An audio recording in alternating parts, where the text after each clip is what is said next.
on is there is a giant tornado touching down, covering almost the entire city, bringing in some hail and some terrible storms that'll last multiple days, maybe even weeks. Right now the tornado has been lasting for over 15 minutes. In Kansas City, Mississippi, we have a tornado going on right now, and so that's going to bring a lot of hail and a lot of scattered thunderstorms within the next few days.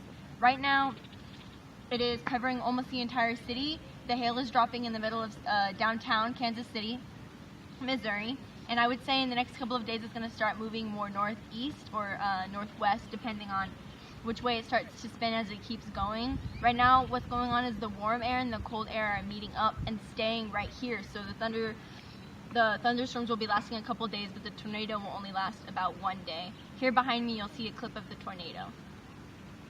Can you overlap?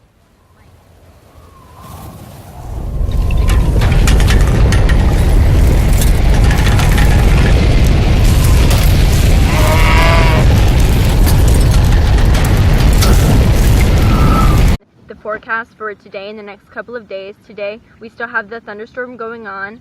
The tornado is going to cause some mass destruction. Maybe it is an F4 going on right now, and then tomorrow we will have some thunderstorms and the temperature will slowly start to increase because the warm air will be coming towards us faster, and then the day after we will just have some simple showers and it'll be a little bit warmer with still a high low pressure system.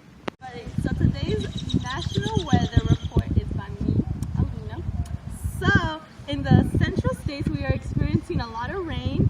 It's really windy with a lot of storms traveling north towards the northern states. So the northern states, be prepared for a lot of wind and rain. In the central area of the United States, such as Texas, near the Panhandle, there is some high pressure. So it's going to be hot like always, but be prepared for more hotness. But there's also going to be some rain towards the cities of Lubbock and Amarillo. Up in the northwest states, there's some rain, which is where it's also very, very windy. There's nothing towards the states of California. It's hot and no wind. It's stagnant weather, so people in LA stay cold. And there's a hurricane developing in the Gulf of Mexico towards the Louisiana and Florida states. Our final segment for today, I'm going to explain to you our weather map. In our weather map, there are 3 high pressures. One right here, one right here, and one right here. There is also 1 low pressure, which is right here. First, I would like to discuss the high pressures. High pressures is when there are warmer temperatures in the areas where the high pressure is present. It is common for us to see high pressures in the states such as Texas, New Mexico, and Arizona. Next, we see our low pressures. Our low pressures is towards the eastern states, and we could see a long trail of thunderstorms. And most of them are severe. The reason why they're severe is that the low pressure and the high pressure come together and circulate to make superstorms, which also create tornadoes. What we also can notice in our map is these white lines going swirling around our map. These represent wind flow.